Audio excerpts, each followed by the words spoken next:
Mini PCs are a device category that's been gaining in popularity a lot recently, thanks to how powerful they've become. I've wanted to get one for a while now, and the day has finally come. I ended up going for a higher end one, namely the Minisforum UM690, powered by AMD's new Ryzen 9 6900HX chipset with some great internals.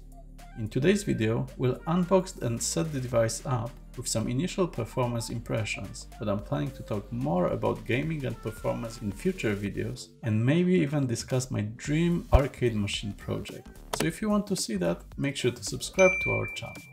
I ordered the UM690 from Amazon. At the time, Minisforum weren't delivering to the UK, but around 2 weeks after my purchase, they actually opened the UK store after all. I ended up paying £769 after a discount, which is a bit more than from their store, but at least it was delivered to me the next day, so no complaints there. We'll leave the links in the description below. The box lists the specs I mentioned before, and that it sports 8 cores and 16 threads, so we're off to a great start. It's also called the Venus series, but I've mostly heard it referred to as UM690. The specs on the site also mention that I have two 16GB DDR5 memory sticks and 512GB of storage. Make sure to remember that modern games take up a lot of space, so 512GB might not be enough for everyone.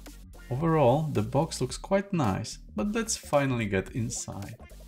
In addition to some instructions and a note about potential slow boots, which I haven't experienced so far luckily, and a warning about inappropriate disassembly of the CPU coolers, as well as some really detailed instructions that I will definitely read cover to cover, we get the mini PC itself, nicely padded by some protective foam and some plastic wrap, but we'll get to it in a moment.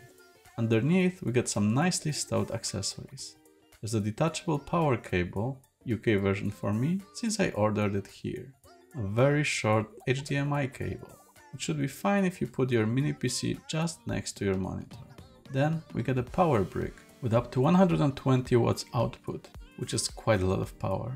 There's also a SATA cable in case you want to connect the 3.5-inch hard drive.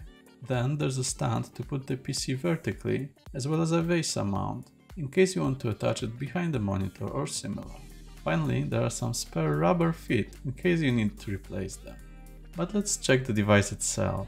You get a black square case with a diagonal line pattern at the top and the Minisforum badge. Nothing fancy, quite basic and elegant, but I really like the looks of it. The front has a large grille at the top, as well as a clear CMS or factory reset button, a power button and a blue LED light. A carriage port or 3.5mm jack for headphones or microphone, and two USB-C ports. What's great is that one of them supports up to 8K video output and the Thunderbolt interface, which lets you connect an external GPU, something I might try out at some point to supercharge the device. There's also a DMI-C interface for a digital microphone input, in case you need it. On the side, there's just a grill for better ventilation. There's plenty of I/O on the back, a Kensington lock, a power input, a 2.5GB Ethernet port, 4 USB 3.2 Gen 2 ports, and 2 HDMI ports with up to 4K 60 image. At the bottom you can attach the aforementioned VESA mount. Overall, there's plenty of ports, and they came in handy when I set it up in my arcade machine. But let's plug it in and set it up quickly. To do it, just attach the power cable to the power brick, attach it to the PC and plug it into an outlet. I then took my Logitech mouse and keyboard receiver to have 2-in-1 connection, but you could also use Bluetooth or a normal USB cable instead.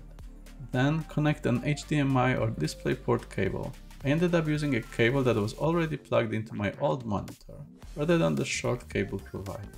You can also install the included stand, but I left it for later, as I wanted to set it up soon. And we're all good to go, let's switch it on now. If you went with a version with a hard drive, you'll get Windows 11 pre-installed, which is great to see. Setup is super simple.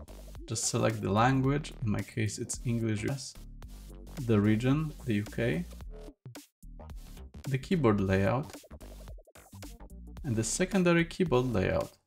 I added Polish as I sometimes use it to chat with my family. Next, let's connect to Wi-Fi if you're not using the Ethernet cable, and that's it. The PC will now check for any software updates and will restart if needed, so you need to be patient for a couple of minutes.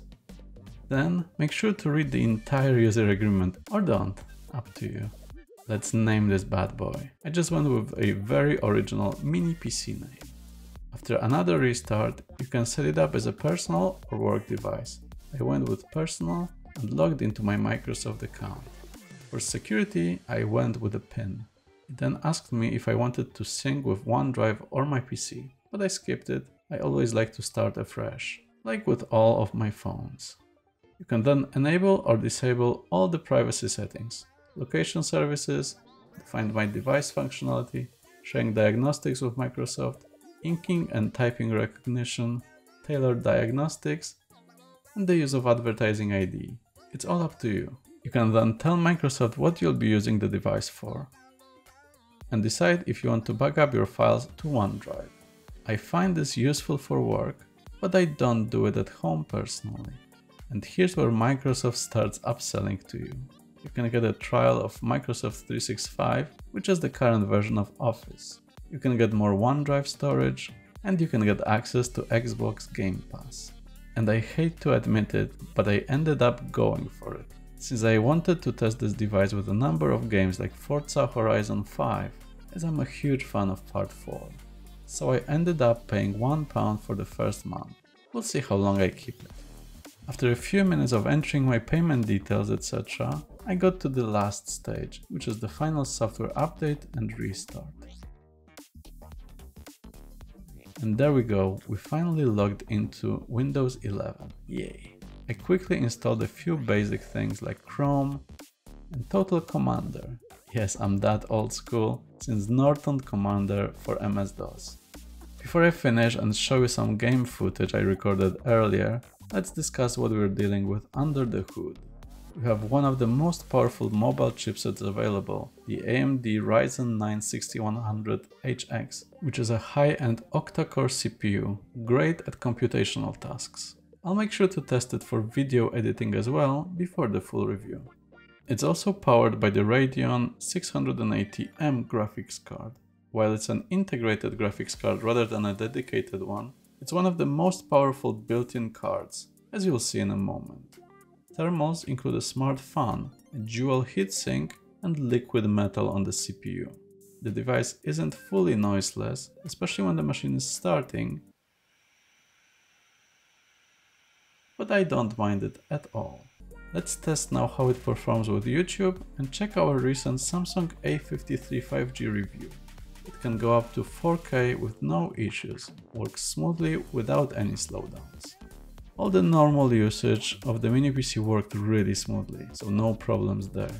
I also quickly tested a few games. Teenage Mutant Ninja Turtles works perfectly fine as it's a 2D game, no issues whatsoever. Forza Horizon 5 required some tweaking, and I had to make sure that things like browsers or screen recording software weren't running in the background. But once I did that, I managed to get 60 frames per second in medium detail in Full HD resolution, which is great. I could probably push it a bit farther as well, but I really enjoyed the game at that quality. Tony Hawk's Pro Skater 1 and 2 worked great in 1080p. I really enjoyed having some fun skating like years ago, when the first 3 games were originally released. Great fun with my favorite soundtrack. Dirt Rally 2.0 slowed down a bit to 40 to 50 frames per second after a while, so I ended up decreasing the resolution to 720p in the end. I also tried the low quality preset, but the image quality was really bad, so I preferred lower resolution instead.